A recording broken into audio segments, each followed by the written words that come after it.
প্রতিবেশী রাষ্ট্রের সম্পর্কের ক্ষেত্রে দেশ এবং দেশের মানুষের স্বার্থ সবার আগে দেখা হবে বলে জানিয়েছেন বিএনপি চেয়ারম্যান তারেক রহমান। শেখ হাসিনাকে দেশে ফেরাতে বিএনপি সরকার আইনি পথে হাঁটবে বলেও জানিয়েছেন তিনি। বাংলাদেশের সঙ্গে প্রতিবেশী রাষ্ট্রের সম্পর্কের ক্ষেত্রে দেশ এবং দেশের মানুষের স্বার্থ সবার আগে দেখা হবে বলে জানিয়েছেন বিএনপির চেয়ারম্যান তারেক রহমান। শেখ হাসিনাকে দেশে ফেরাতে বিএনপি সরকার আইনি পথে হাঁটবে বলেও জানিয়েছেন তিনি।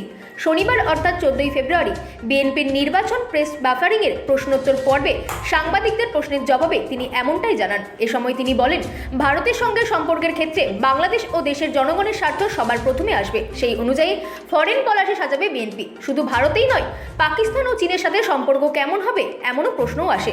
সেক্ষেত্রে তিনি একই মত ব্যক্ত করেন। Bureau report, রাতদিন news network.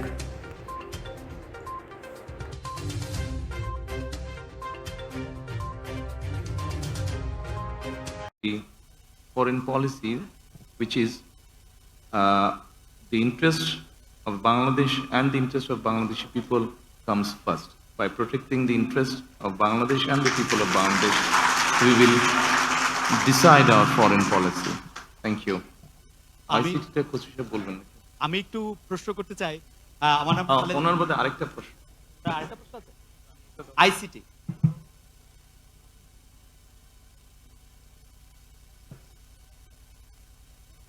Thank you.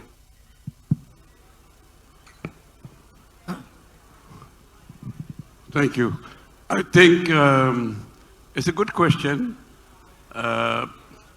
Bangladesh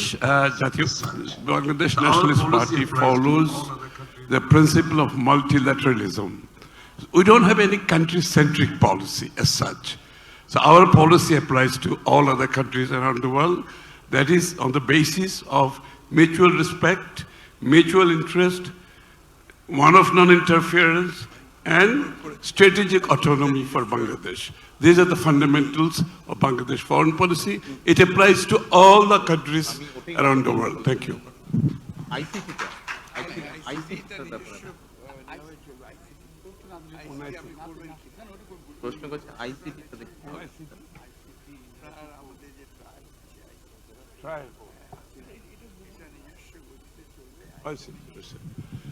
Okay, on ICT, hello, yeah.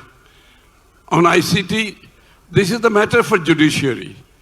Of course, we like to leave the judiciary separate from executive function and legislative function. আমার নাম খালেদ মুহিউদ্দিন। আপনাকে আমি নিউ ইয়র্কের ঠিকানায় কাজ করি। আপনাকে প্রথমে অভিনন্দন জানাই, আপনি জয়লাভ করেছেন। কিন্তু একটু প্রশ্ন করি যে গত সরকার চলে যাওয়ার পর থেকে কিন্তু আপনি বলে আসছেন যে এই নির্বাচনটা খুব সহজ হবে না, যদিও নির্বাচনটা খুব সহজই হওয়ার কথা, আপনার জনপ্রিয়তা, বিএনপির জনপ্রিয়তা সবকিছু মিলে। এখন আমার প্রশ্ন, নির্বাচনটা তো হয়ে গেল, এটা অনেক সহজ ছিল কিনা আপনার কাছে? আর এই প্রশ্নটার একটা ছোট্ট লেজ হলো যে এরকম যে একটু অভয় দিলে বলি যে আপনাকে কোনো এই 200-র বেশি আসন পাওয়ার জন্য আপনাকে কোনো ইঞ্জিনিয়ারিং করতে হইলো কিনা? It's like, thank you so much. আপনাকে ওটাতে জানাই। আপনি আমাদের জনগণকে কনভিন্স করাটাই হচ্ছে আমাদের ইঞ্জিনিয়ারিং। জনগণকে আমাদের যে ইঞ্জিনিয়ারিংটা ছিল সেটা হচ্ছে জনগণকে আমাদের পক্ষে নিয়ে আসা। সেটাতে আলহামদুলিল্লাহ আমরা সফল হয়েছি। আর জনগণকে কনভিন্স করে একটি সুষ্ঠু সুন্দর পরিবেশ এনশিওর করাটাই ছিল আপনার প্রথম প্রশ্নের উত্তর।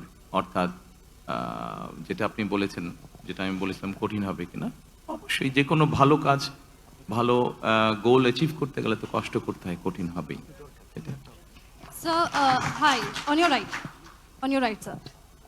Alisha Rahman Sarkar from the Independent UK. Many congratulations to you and your party. I have two questions for you. The first being, If you could please ask one, because there are many. All right. How do you plan on balancing relations with India, Pakistan, and China?